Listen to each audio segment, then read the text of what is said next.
على خريطة العالم بالكاد تلاحظها، رقعة مسطحة عند حافة بحر الشمال، ثلثها تحت مستوى البحر. لكن هذه الرقعة الصغيرة صنعت إمبراطورية تجارية، وأنتجت فناً غير مسار الحضارة، وخاضت مع البحر حرباً لم تنتهي بعد. هذه هي هولندا، أو كما يسميها أهلها الأراضي المنخفضة. بلد لم يكتف بالعيش على أرضه، بل صنع أرضه بيديه.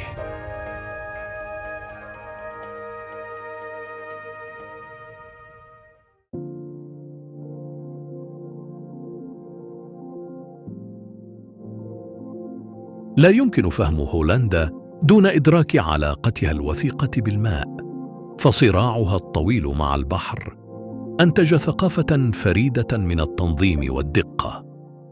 وفي حديقة كيوكنهوف يبرز هذا النهج ذاته، لكن في عالم الأزهار.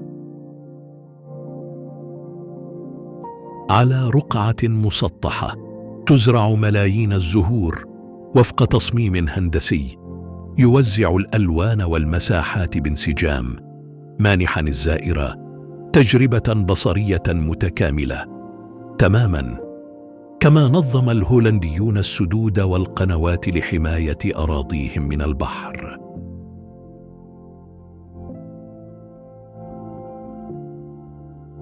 برزت حديقة كيوكنهوف كمثال على قدرة الهولنديين في تحويل أرضهم، أو حتى مساحة محدودة منها، إلى لوحة متقنة من الألوان والنظام.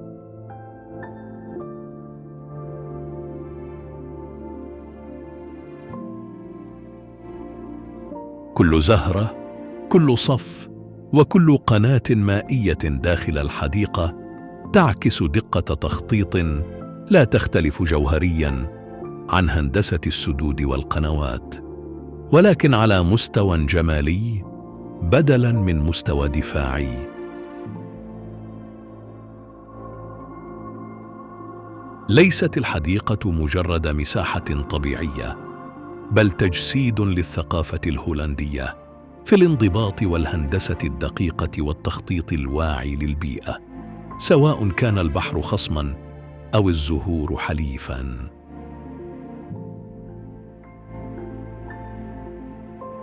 لتصبح حديقة كيوكنهوف رمزاً آخر للطموح الهولندي، هذه المرة عبر الجمال واللون بدل الماء والتراب.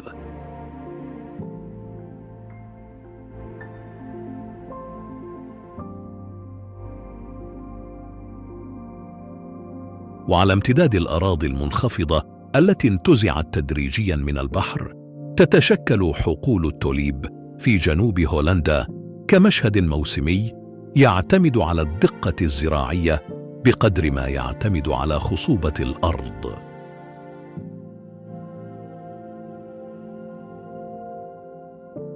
هنا لا تزرع الأزهار بشكل عشوائي، بل ترتب في خطوط أفقية طويلة تظهر تدرجات لونية واضحة يمكن تمييزها حتى من ارتفاعات بعيدة.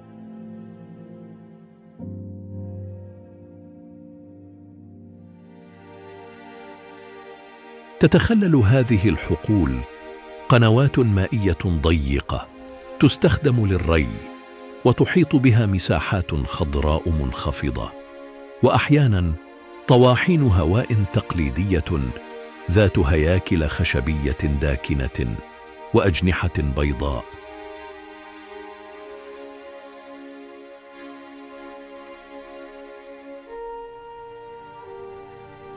الأشجار قليلة نسبياً، ما يسمح بانفتاح بصري واسع يبرز امتداد الألوان حتى الأفق. بدأت زراعة التوليب في هولندا منذ القرن ال17، خلال فترة عرفت بهوس التوليب، حيث أصبحت هذه الزهرة سلعة اقتصادية ذات قيمة عالية.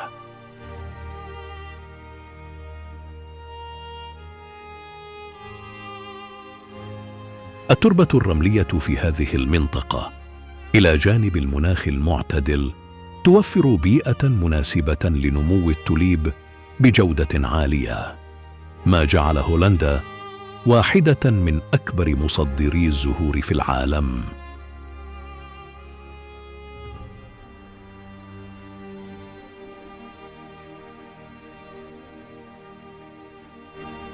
في هولندا، حيث تشكل المياه جزءاً لا يتجزأ من الحياة والهندسة، يبرز قوس الماء في فيلويمير كتحفة هندسية تجمع بين الأداء الوظيفي والجمال البصري.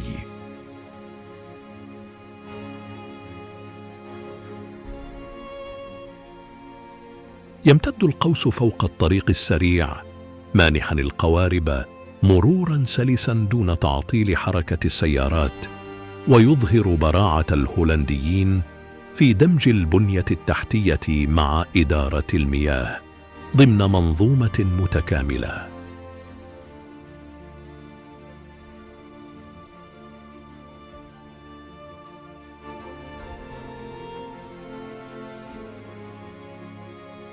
على السواحل الجنوبية الغربية من هولندا، حيث يلتقي البر بالبحر في توازن دقيق، يقف حاجز أوسترسكالدا كأحد أكثر المشاريع الهندسية تعقيداً في مواجهة المياه.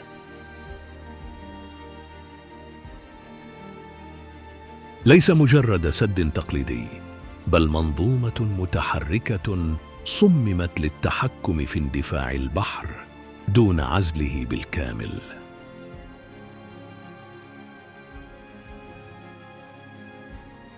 بواباته تبقى مفتوحة في الأيام العادية لتسمح بتدفق المد والجزر والحفاظ على النظام البيئي، لكنها تغلق حين تهب العواصف وتتصاعد أمواج البحر.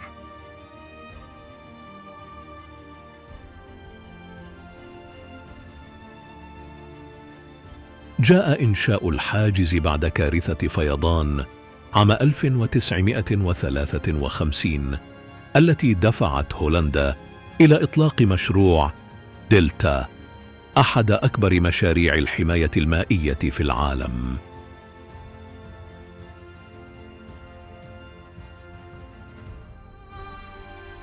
اكتمل بناء حاجز أوسترسخيلدا كيرينغ عام 1986 ليصبح العنصر الأبرز في هذا النظام ونقطة تحول في طريقة التعامل مع البحر من الإغلاق الكامل إلى التحكم الذكي. صنفه المهندسون ضمن عجائب الهندسة الحديثة السبع، وهو لقب يستحقه.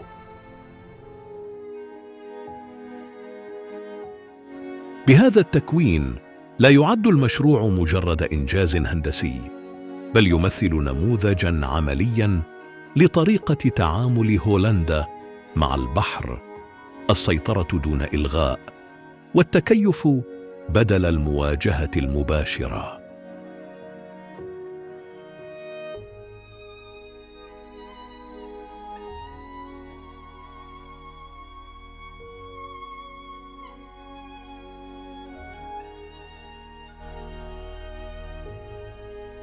لكن قصة هولندا مع السدود أقدم من ذلك بكثير. سد هارينغفليت الذي افتتح عام 1971 ب17 بوابة ضخمة يتحكم في تدفق المياه بين البحر ومصب النهر.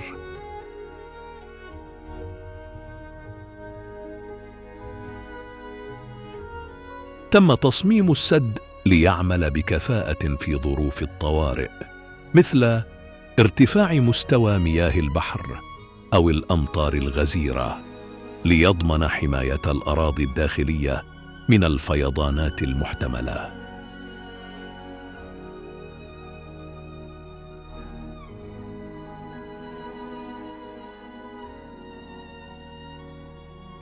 وقبل السدود العملاقة كان هناك ما هو أبسط وأعمق: الطواحين.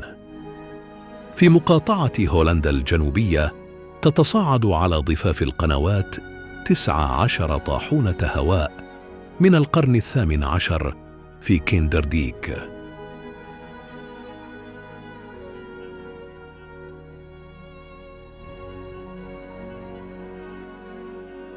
لم تكن هذه الطواحين للزينة، بل كانت قلب منظومة هيدروليكية ذكية.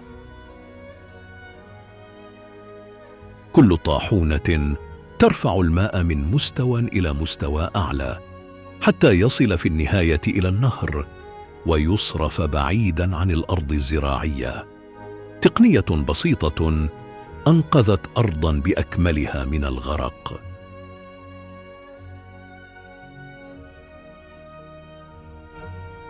هذا النظام سمح بتحويل مناطق واسعة من الأراضي المنخفضة إلى أراضٍ صالحة للزراعة، مجسداً قدرة الإنسان على التكيف مع الطبيعة والتحكم بها.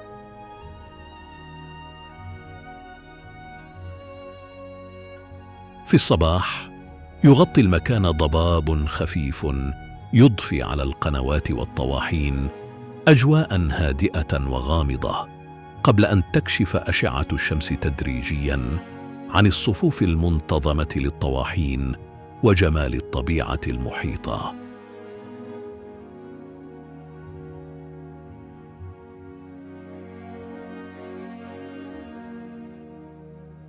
لكن الهولنديين لم يكتفوا بصد البحر، بل أعادوا تشكيله، إذ شيد الأفسلاوتدايك في ثلاثينيات القرن العشرين، وهو سد بطول 32 كيلومترا، حول بحر الزويدرزي إلى بحيرة آيسل العذبة ومهد لاستصلاح آلاف الهكتارات.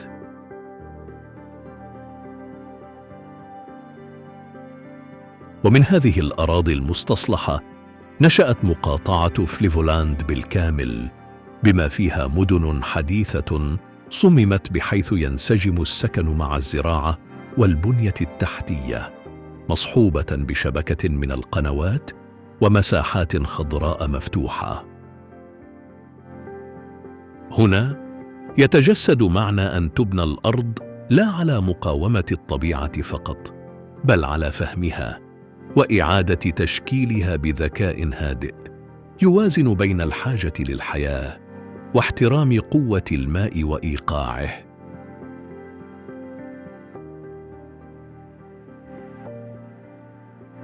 إذا كان الماء هو العدو، فقد عرف الهولنديون كيف يحولون عدوهم إلى شريك. مدنهم لم تبنى رغم الماء، بل بفضله. أمستردام خير مثال. حين تمشي على جسورها وتراقب القنوات المتحلقة حول المركز القديم، تشعر أن المدينة نبتت من الماء نفسه.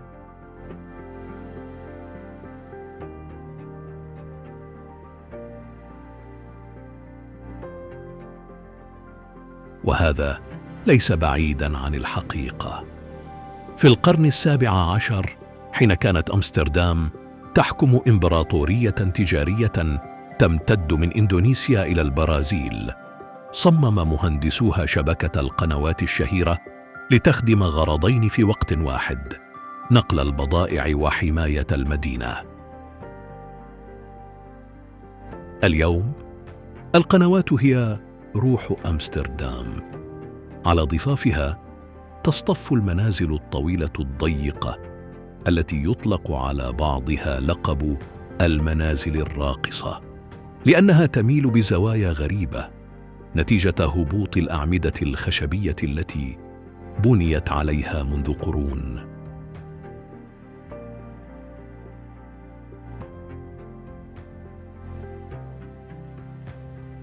وفوق الماء نفسه تطفو مئات القوارب السكنية التي بدأت كحل مؤقت لأزمة السكن بعد الحرب العالمية الثانية، ثم تحولت إلى نمط حياة يختاره الناس بملء إرادتهم.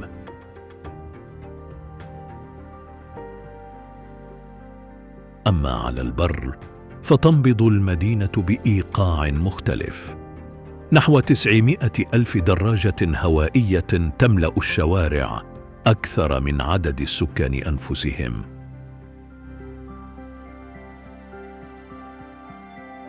تطورت المدينة خلال العصر الذهبي الهولندي في القرن 17 حين أصبحت مركزاً تجارياً عالمياً. تم حفر القنوات وفق تخطيط هندسي دقيق لتنظيم التوسع العمراني وإدارة المياه وتسهيل النقل.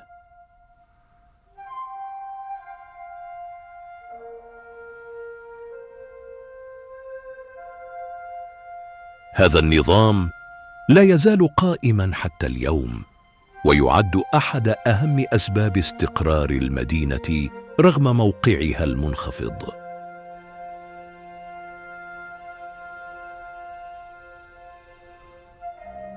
المحطة المركزية، ذلك المبنى الفخم على حافة الميناء، تربط أمستردام بكل اتجاه، قطارات وترام وحافلات وعبارات.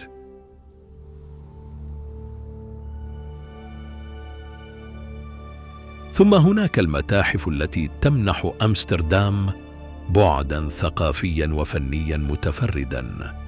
رايكس ميوزيوم يحتضن أعمال رامبراندت وفيرمير وفرانس هاليس، معروضات تجسد عصراً ذهبياً جعل المدينة مركزاً عالمياً للفن والتجارة.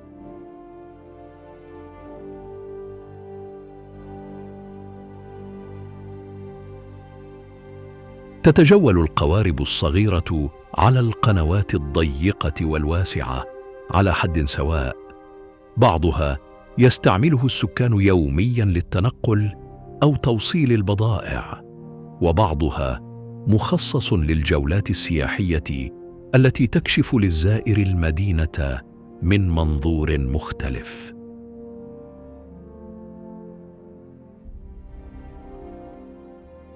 خلال الجولة يمر الزائر قرب المتاحف ليجمع بين الاستمتاع بالفن والثقافة وبين مشاهدة المدينة من زاوية مختلفة تربط بين التاريخ والهندسة المائية والحياة اليومية.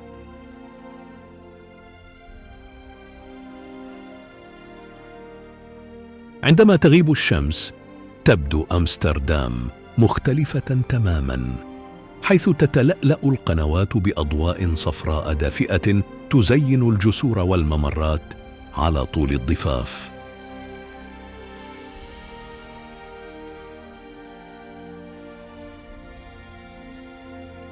كل زاوية في أمستردام تهمس بتاريخها، حيث تتشابك القنوات والمباني والجسور في نسيج متناغم يبرز براعة المدينة في التكيف مع المياه، ويحول كل انعكاس على الماء إلى مشهد من الانسجام والجمال.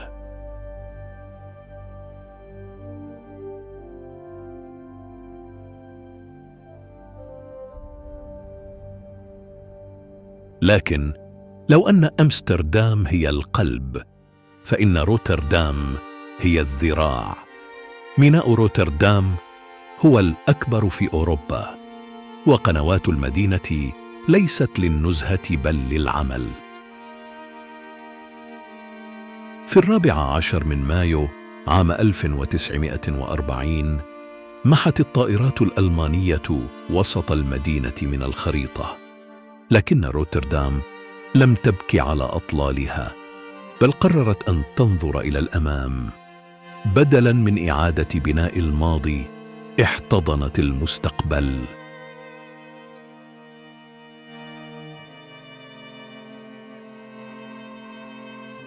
واليوم هي مختبر معماري مفتوح. المنازل المكعبة المائلة التي صممها بيت بلوم في السبعينيات تبدو كغابة هندسية مجنونة.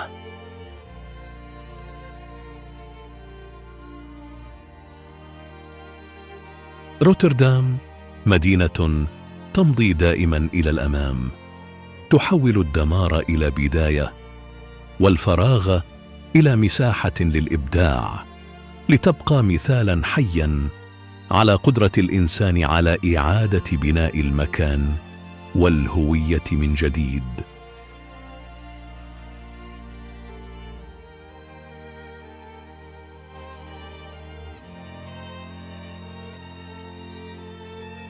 وجسر إيراسموس الأبيض الذي يربط شمال المدينة بجنوبها أصبح منذ افتتاحه عام 1996 الرمز الذي يعرفه العالم حين يسمع اسم روتردام.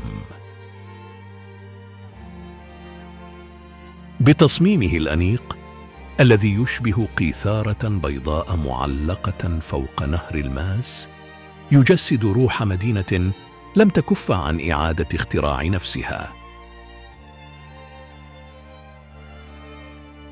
يقع الجسر في قلب المدينة الحديثة بين المباني الشاهقة والميناء النشط، حيث تنسجم كابلات وأبراج الجسر مع حركة السفن، مضفية بعداً هندسياً وجمالياً على النهر.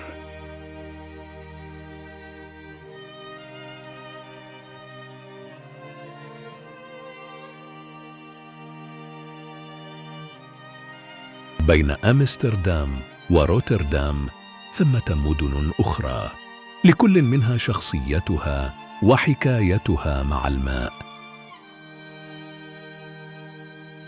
لاهاي العاصمة الإدارية ليست مدينة قنوات بقدر ما هي مدينة سلطة، مدينة الدبلوماسية والقانون الدولي، لكنها أيضاً المدينة الهولندية الكبرى الوحيدة المطلة مباشرة على بحر الشمال.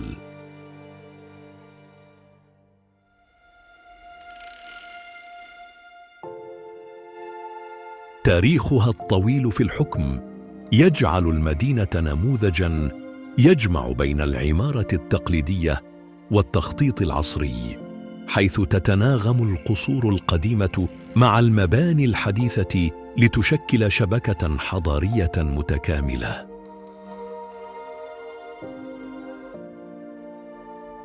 هنا يجلس البرلمان في قلعة بيننهوف العريقة، بينما يقف قصر السلام قربها، مقر محكمة العدل الدولية ورمز عالمي للسلام، ما منح لاهاي لقب مدينة السلام والعدالة.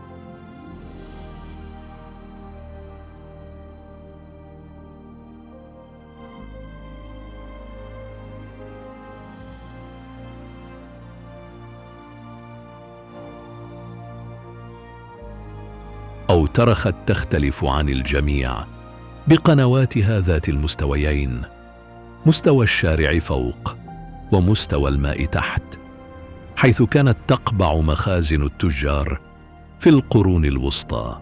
اليوم تحولت تلك المخازن إلى مقاه ومطاعم تطل مباشرة على الماء.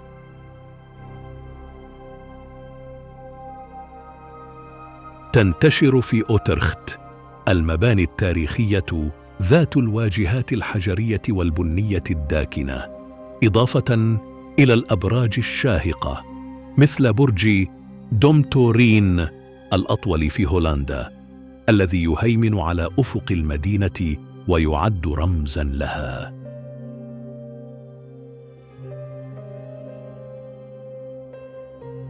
تضفي القنوات متعددة المستويات وأبراج المدينة التاريخية على أوترخت طابعاً مميزاً يجمع بسلاسة بين إرثها التجاري العريق وحيوية الحياة المعاصرة على طول الضفاف.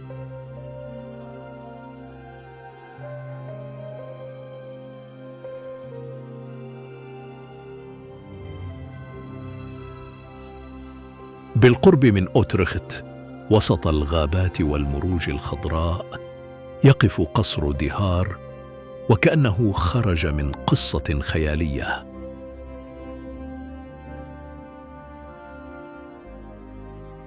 أكبر قلعة في هولندا، بني أصلاً في القرن الرابع عشر، ثم أعيد بناؤه بالكامل في القرن التاسع عشر، وأصبح لاحقاً ملتقى للنخبة الأوروبية.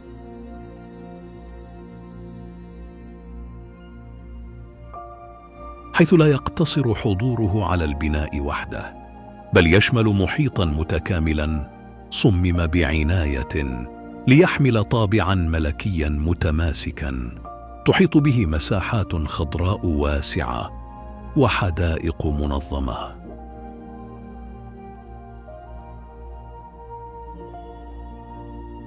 يحيط به خندق مائي يعكس شكل الأبراج والجدران، وتربطه باليابسة جسور حجرية تعزز الطابع الدفاعي القديم.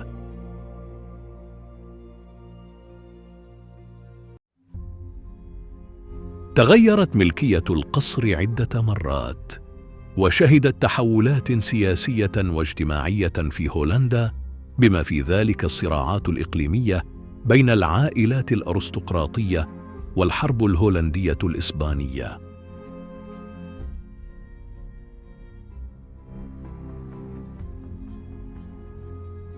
ما يميز تاريخ قصر دي هار تحوله من ملاذ دفاعي متواضع إلى رمز للثراء والهندسة المعمارية، حيث تروي نوافذه وأبراجه وأرضياته قصص القرون الماضية وحياة النبلاء والاجتماعات الاجتماعية والسياسية التي احتضنها. الحدائق المحيطة بالقصر مصممة بأسلوب كلاسيكي متقن، حيث تتناغم المسارات المستقيمة مع توزيع الأشجار والممرات بطريقة مدروسة، ما يضفي على المشهد انسيابية وانسجاما واضحين.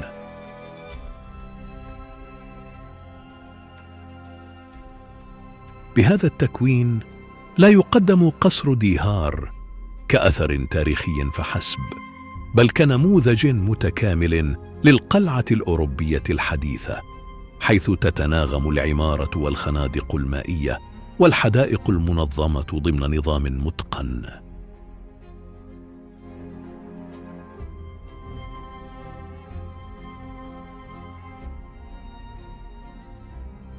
وعلى مسافة قريبة يقف هرم أوسترليتس، بناء غريب شيده جنود نابليون عام 1804 على طراز الأهرامات المصرية، قطعة من مصر في قلب هولندا، شاهدة على حقبة الاحتلال الفرنسي.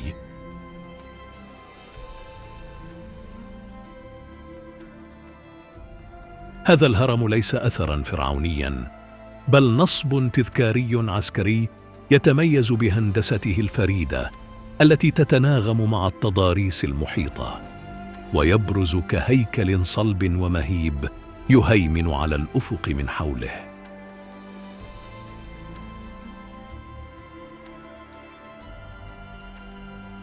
يبلغ ارتفاع الهرم حوالي 36 متراً، وهو مبني من الطوب والأرض، مع درج خارجي يتيح الوصول إلى قمته.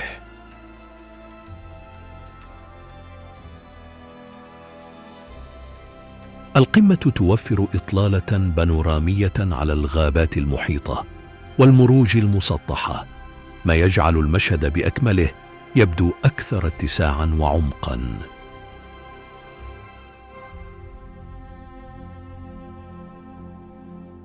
تم تشييد الهرم تكريماً للمعركة التي دارت بين نابليون والتحالف النمساوي والروسي، وعلى الرغم من أنه لم يستخدم عسكرياً، يظل شاهداً على روح التنظيم والانضباط، ويشكل جزءاً فريداً من التاريخ الهولندي الحديث.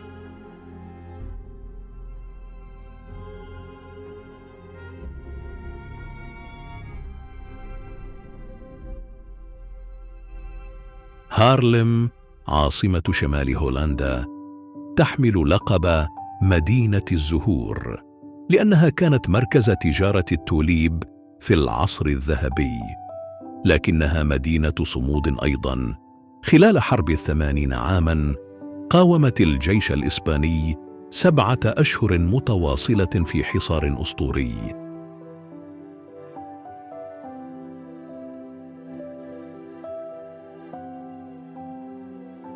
المدينة شهدت توسعاً تدريجياً مع مرور القرون، لكنها حافظت على قلبها التاريخي، حيث تحتفظ الأسواق والمباني القديمة بأصالة الماضي.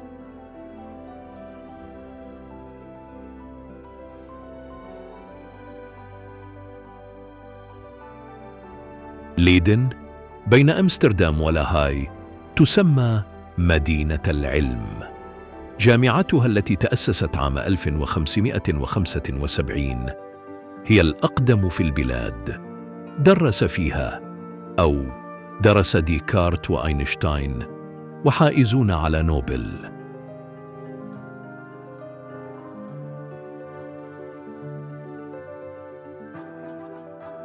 وهي أيضاً مدينة بطولة. في عام 1574 صمدت أمام حصار إسباني خانق، وحين رفع الحصار أخيراً منحت جامعتها مكافأة لها على صبرها.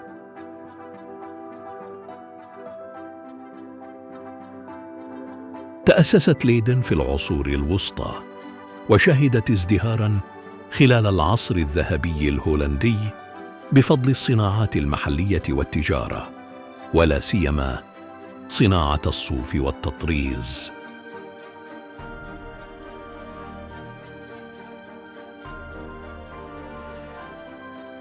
المدينة لعبت دورا محوريا في تشكيل الثقافة والهندسة والتعليم في هولندا، إذ كانت مركزا لتطوير الأفكار العلمية والهندسية، وجذبت العلماء والفنانين والمفكرين من شتى أرجاء أوروبا.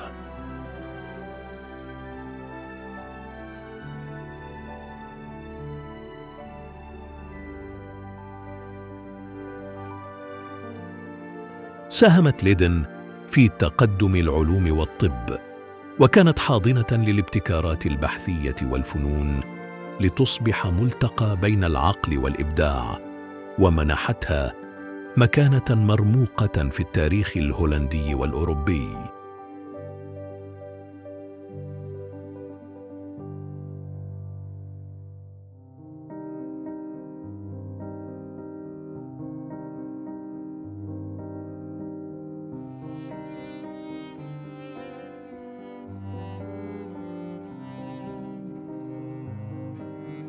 دلفت تقع بينهما هادئة وأنيقة بقنواتها المحفوفة بالأشجار.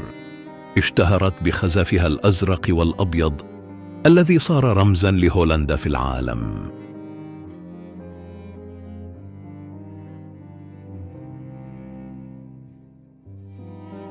لكن تحت هدوئها تكمن لحظة درامية.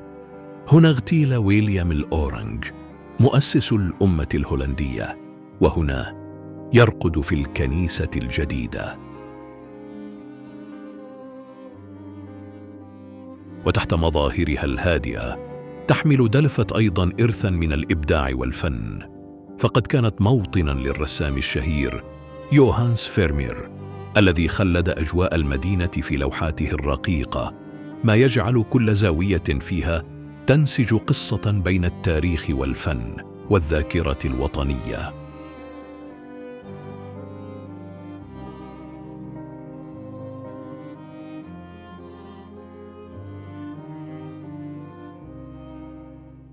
تقع خرونينخن في شمال هولندا، وهي مدينة تجمع بين الحيوية الشبابية والأصالة التاريخية، حيث تتقاطع الشوارع المزدحمة بالمقاهي والمتاجر مع المباني التاريخية التي تحكي قصة قرون من العمران والتطور.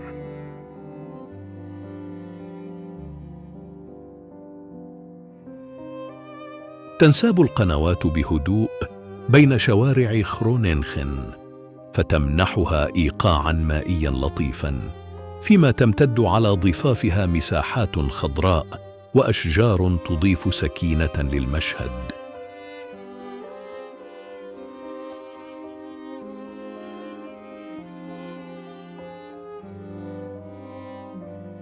ماستريخت في أقصى الجنوب، عند ملتقى الحدود البلجيكية والألمانية، مدينة تمتزج فيها التأثيرات الفرنسية والألمانية مع الروح الهولندية.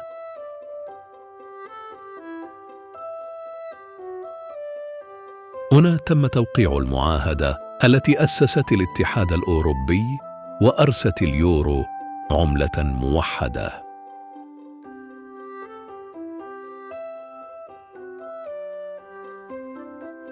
ويكشف مركزها التاريخي القروسطي بشوارعه المرصوفة وكنائسه الرومانية والقوطية عن طبقات متراكمة من الحضارات عبر الزمن.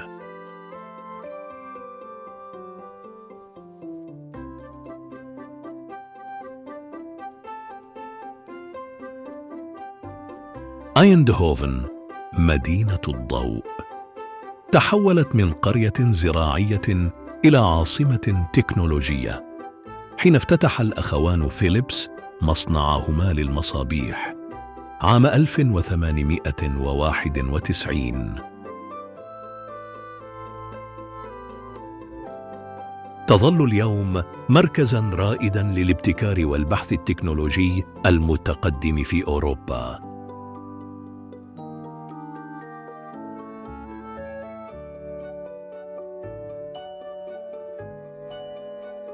خيتهورن تلقب بفينيسيا الهولندية، لكنها في الحقيقة لا تشبه شيئاً سوى نفسها. قرية بلا شوارع، لا سيارات، لا ضجيج محركات.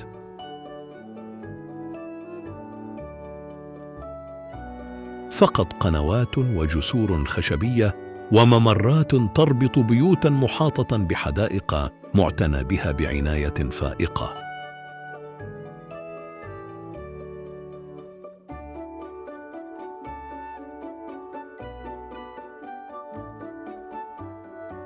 بدأت القصة في القرن ال13 حين حفر المزارعون والرهبان أرض الخث لاستخدامه وقوداً، فظهرت بحيرات وقنوات لم يخطط لها أحد. القوارب الصغيرة هي وسيلة النقل الأساسية، بينما تضيف الأشجار والحدائق المحيطة بعداً طبيعياً ساحراً للمدينة.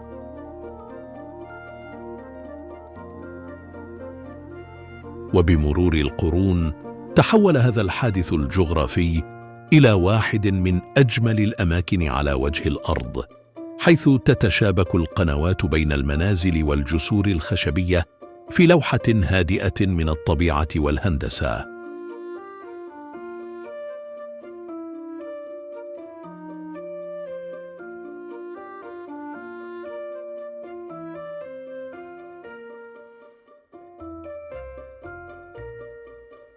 زانسه تشانس على بعد قريب من أمستردام متحف حي للعصر الذهبي الصناعي، وتبدو وكأنها صفحة من تاريخ هولندا المفتوح أمام الزمن.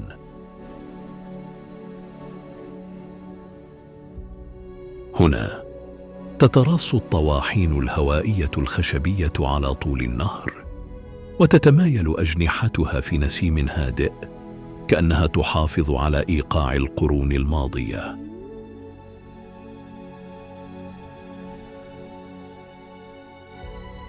كانت هذه الطواحين تعمل سابقاً لطحن الحبوب، ضغط الزيت وتقطيع الأخشاب، لكنها اليوم تروي قصة عمل الناس ومهارتهم في الاستفادة من الرياح. كل طاحونة لها شخصية خاصة، وزواياها تروي قصصاً عن الابتكار والبساطة في آن واحد.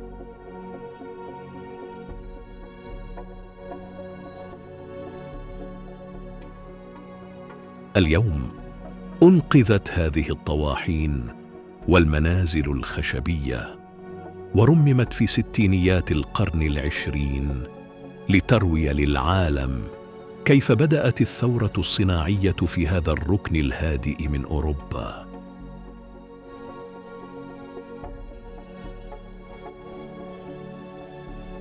الطواحين الهوائية ليست مجرد معالم تقليدية، بل شواهد حية تختزن في تفاصيلها تاريخ القرى الهولندية وحكاياتها القديمة. ما يميز هذه الطواحين هو أيضاً طريقة تكيفها مع البيئة. بنيت على أعمدة خشبية قابلة للتحريك لتوجيه الأجنحة نحو الريح المثالية، وهو ابتكار بسيط وذكي يوضح فهم الهولنديين للرياح والمياه منذ قرون.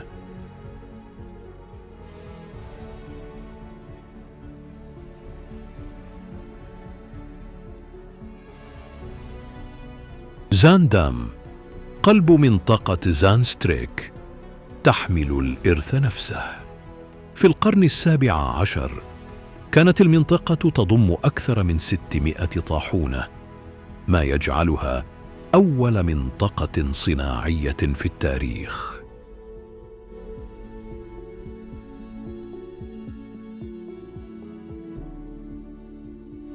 البيوت الخشبية الخضراء الداكنة كانت مساكن التجار والبحارة والطحانين، واليوم فندق إنتل يعيد تخيل هذا الإرث بواجهة تبدو كمنازل تقليدية مكدسة فوق بعضها البعض.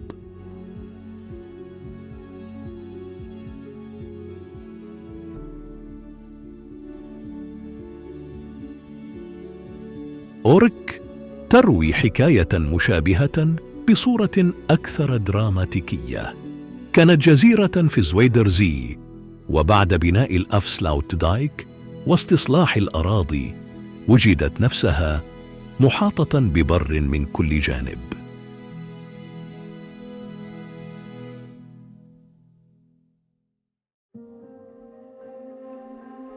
ورغم هذا التغيير الكبير في البيئة، حافظت البلدة على هويتها البحرية القوية، خصوصاً في صيد السمك وصناعة السفن الصغيرة، فبقي الميناء قلبها النابض حتى بعد أن فقدت طابع الجزيرة فعلاً.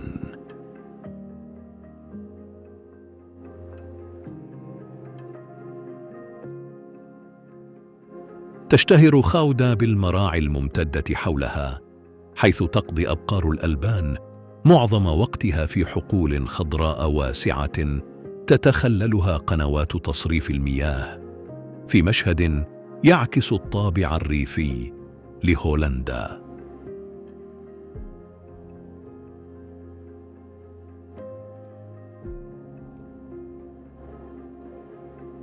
وفي ساحتها الرئيسية يستمر سوق الجبن الأسبوعي من أبريل إلى أغسطس أمام مبنى البلدية القروسطي الذي شيد بين عامي 1448 و 1450.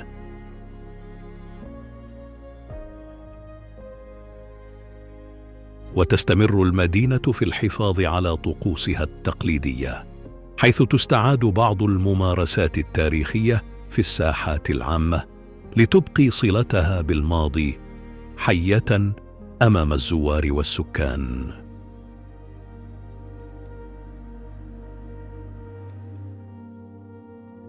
ومع امتداد القنوات حولها، تبدو خاودا كمدينة تنمو بهدوء، تحافظ على إيقاعها الخاص وتتنفس عبر مياهها الهادئة.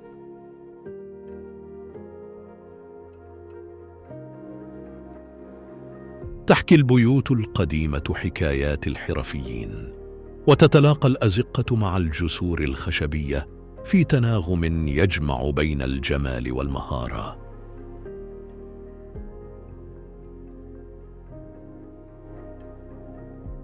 والكمار في الشمال تتحول شتاءً إلى مشهد مختلف تماماً، حين تتجمد قنواتها وتغدو مسارات طبيعية للتزلج، تنساب فوقها الحركة بهدوء بين الجسور في لوحة تجمع بين السكون والانسجام. وفي عام 1573 صمدت أمام حصار إسباني خانق، لتسجل أحد أوائل انتصارات الثوار الهولنديين، ما رسخ مكانتها في الذاكرة التاريخية للبلاد.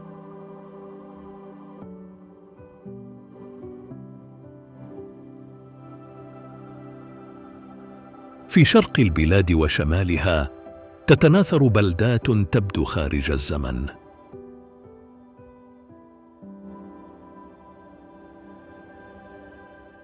أميرسفورت في قلب هولندا تجمع بين أسوار القرون الوسطى والحياة العصرية. تعتبر قلب هولندا لموقعها المركزي. بوابتها المحصنة كوبلبورت فريدة في أوروبا، لأنها تسمح بالعبور برا وبحرا في الوقت نفسه.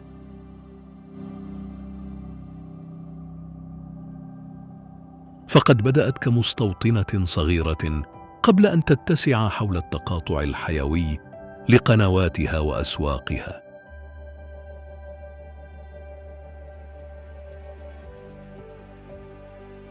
ورغم طابعها التاريخي، تنتشر أشجار الدردار والزان في الساحات العامة، وتتحول أوراقها الخريفية إلى درجات برتقالية وصفراء دافئة تنسجم مع الأبراج القديمة والمباني الخشبية ذات الأسقف المائلة.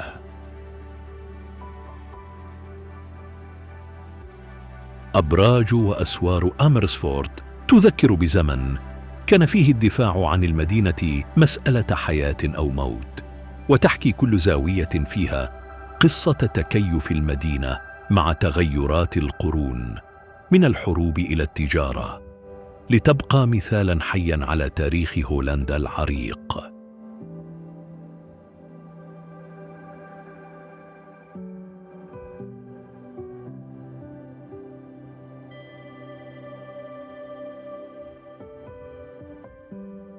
تقف ناردن كلوحة هندسية نادرة، مدينة مرسومة بخطوط حادة وزوايا متقنة على هيئة نجمة كاملة.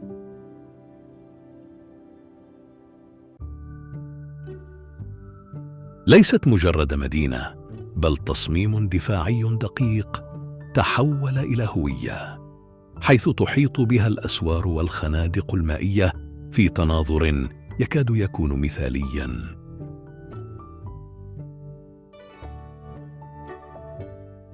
لا شيء يبدو عشوائياً، كل مسار يقود إلى آخر، وكل زاوية تكمل التي قبلها، في انسجام يربط بين الصرامة العسكرية والتنظيم العمراني، ويكشف عن تخطيط محسوب.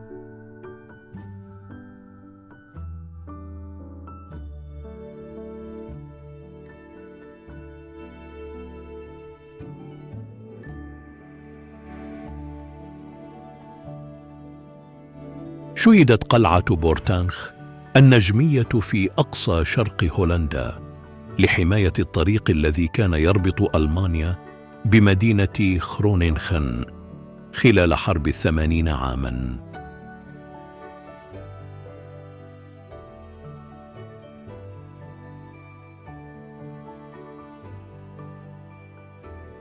لم تنشأ كمدينة عفوية، بل كحصن مرسوم بدقة تتوزع أذرعه وزواياه لتمنح رؤية شاملة وتحكماً كاملاً في كل اتجاه.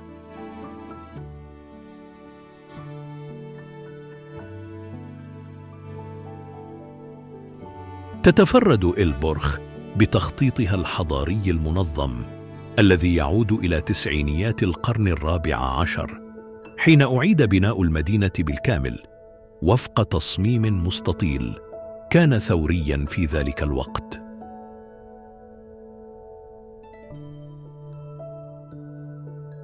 أسوارها وقفت صامدة بجانب بوابة فيسرسبورت، شاهدة على هندسة الدفاع وروح العصور الوسطى التي تنبض في شوارعها وساحاتها.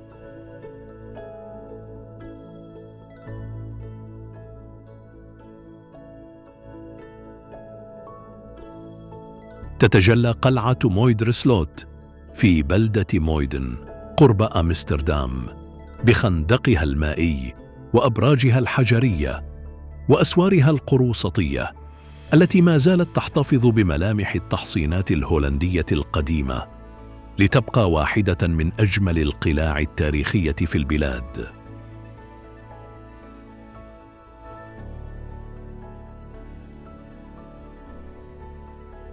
تم تشييده كحصن دفاعي لحماية العاصمة أمستردام، لكنه سرعان ما تحول إلى رمز للفخامة والسلطة، محافظاً على سحر العصور الوسطى.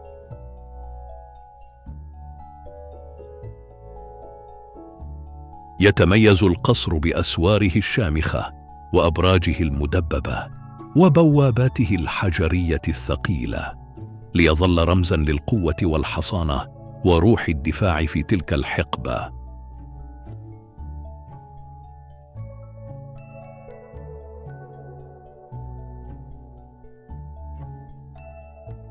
يمتد منتزه هوجفيل الوطني، أكبر محمية طبيعية في البلاد، على تضاريس متباينة لا يغلب عليها اللون الأخضر وحده، بل تتداخل فيها مساحات من الغابات والتلال الرملية والمروج المفتوحة في مشهد طبيعي متنوع،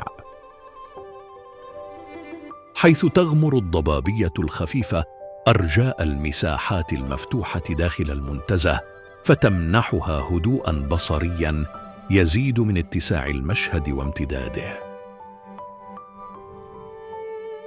هنا تعيش قطعان الأيائل الحمراء التي اختفت من معظم هولندا، وقد وجدت في هذا المكان ملاذاً آمناً، كما عاد الذئب الرمادي بعد غياب طويل، في مشهد يعكس توازناً طبيعياً يستعيد حضوره بهدوء.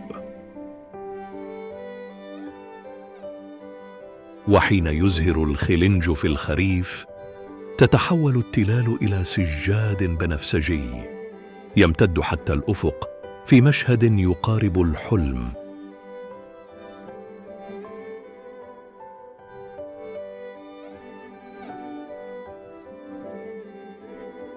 قد يبدو غريباً أن ننتقل من كثبان الخلنج البنفسجية إلى الشواطئ الفيروزية، لكن مملكة هولندا تمتد إلى ما هو أبعد بكثير من أوروبا.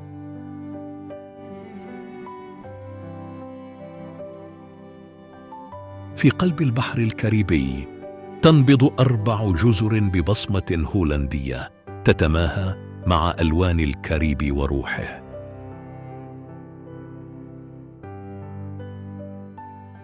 كوراساو هي الأكثر شهرة، جزيرة كاريبية هي بلد مكون لمملكة هولندا. استولت عليها شركة الهند الغربية الهولندية عام 1634 وحولتها إلى مركز تجاري.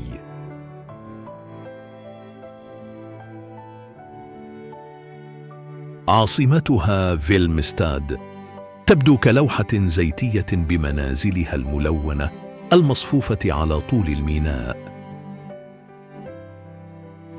تقول الأسطورة إن حاكماً هولندياً كان يعاني من صداع نصفي حاد، فأمر بمنع طلاء المنازل بالأبيض حتى لا يعكس ضوء الشمس، فلجأ السكان إلى كل لون آخر يمكن تخيله. النتيجة: واجهات بألوان الباستيل أصبحت علامة مسجلة للجزيرة، تمنحها طابعاً بصرياً هادئاً يميزها عن غيرها، ويجعلها حاضرة في الذاكرة من النظرة الأولى. جسر الملكة إيما العائم يتأرجح ليفتح الطريق أمام السفن.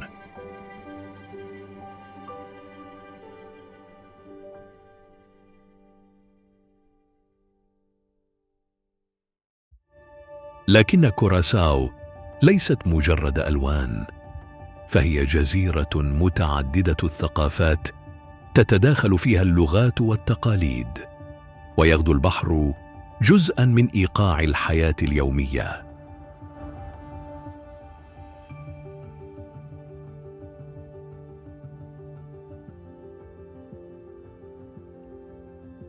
لم تأتي أوروبا من فراغ، بل من تحول أعاد تشكيل هويتها الحديثة، إذ انتقلت من تكرير النفط في القرن العشرين إلى وجهة سياحية عالمية، لتصبح مركزاً دائم الحركة في المنطقة.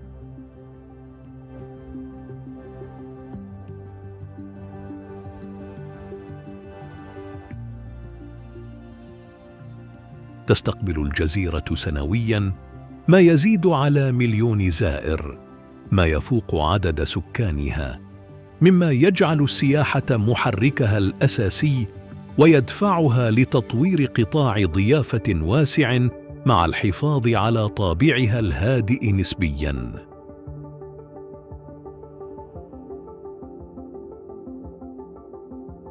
واليوم تعيش على إيقاع السياحة والمرح بشواطئها الفيروزية وأجوائها المشمسة التي تصنع طابعها اليومي.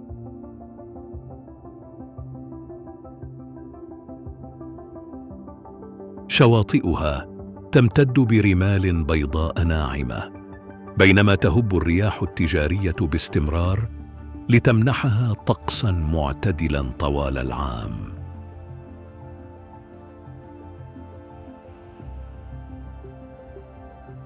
أما مدنها الصغيرة فتجمع بين العمارة الكاريبية واللمسات الهولندية، حيث تتداخل الألوان الزاهية مع الإيقاع الهادئ للحياة اليومية.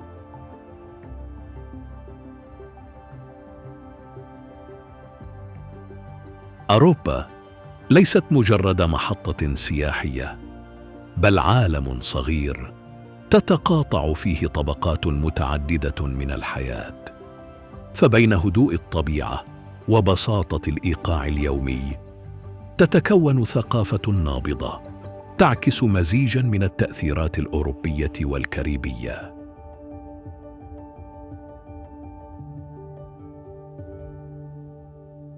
هنا لا تبدو الجزيرة مكاناً للزيارة فقط، بل تجربة حسية تتجسد في الألوان والعادات وطريقة عيش تميل إلى الانفتاح والطمأنينة، كأن الزمن نفسه اختار أن يسير بخفة مختلفة.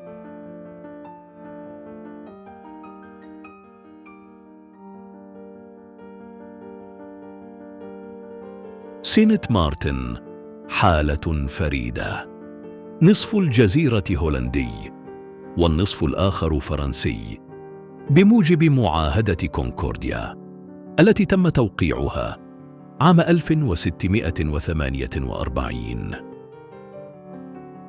لتعد من أقدم اتفاقيات تقاسم الأراضي في العالم الجديد، ولا تزال قائمة حتى اليوم.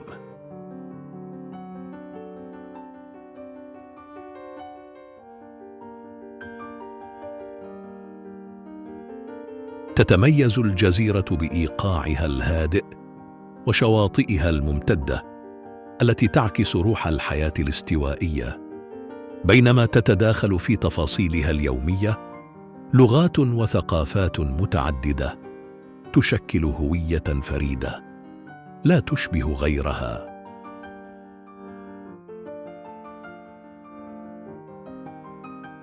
وهكذا نصل إلى نهاية رحلتنا بين هذه المعالم، حيث يهدأ الإيقاع وتبقى الصور عالقة في الذاكرة كأنها أثر جميل لا ينسى.